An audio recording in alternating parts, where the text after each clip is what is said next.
So yun mga katapang, flex ko lang sa inyo itong ginawa kong landscape dito sa bahay.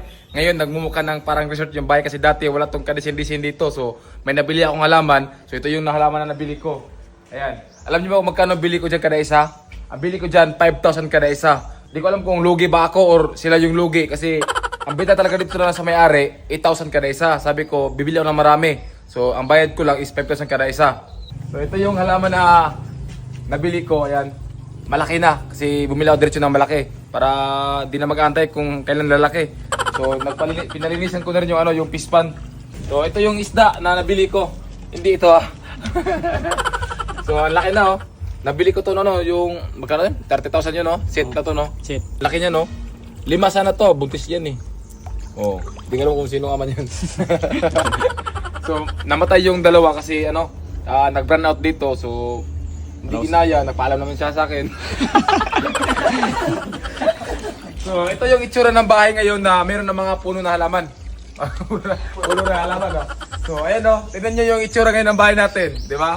Sana all. Maganda na So dagdagan pa to ng mga halaman dyan para mas lalong gaganda. So naganda na rin kami para sa pista. Ayun may dalawang tent kasi ang pista nito may 2 and 3. Dati mga katapang, marami pumunta dito kasi gusto nilang mag-landscape sa bahay. Nagbigay sila ng quotation. Ang iba, nasa mga milyon yung hingi nila. Tapos yung iba, nasa mga 500,000. So, mas makasave kung may alam ka sa landscape. Huwag ka na kumuha ng landscape kung gusto mo talaga na makasave. Kung gusto mo na talaga ng bahay na para talagang resort yung landscape mo, ayun, pwede kang kumuha ng landscape kung may sapat na budget ka. Pero kung gusto mo na makakita lang na may halaman, pwede na ikaw na mag-landscape sa sarili mo. Kasi mas makasave ka talaga.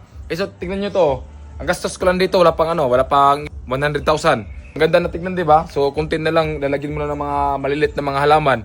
So ang layo ng diferensya sa gusto mag-landscape dito, mga 1 million yung single nila. Ito mga bato. Ako lang bumili din nito. Bili ko nito mga 20,000 15,000. Ito lahat. Search ka na lang sa sa Facebook. Tingin-tingin ka ng mga landscape, gayahin mo na lang. Ito plano ko dito, lagyan ng jacuzzi. Ito ang part na to, plano ko lagyan ng jacuzzi. Kasi dyan yung kwarto ko. So, dito dadaan, papunta sa kwarto.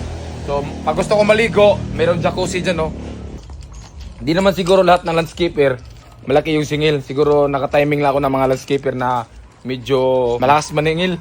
So, timing lang yan kung makatsimpo ka ng landscaper na tutulungan ka din. Di yung ubusin tira mo. Ito mga katapang ang laki na nasib ko dito sa pispan na to.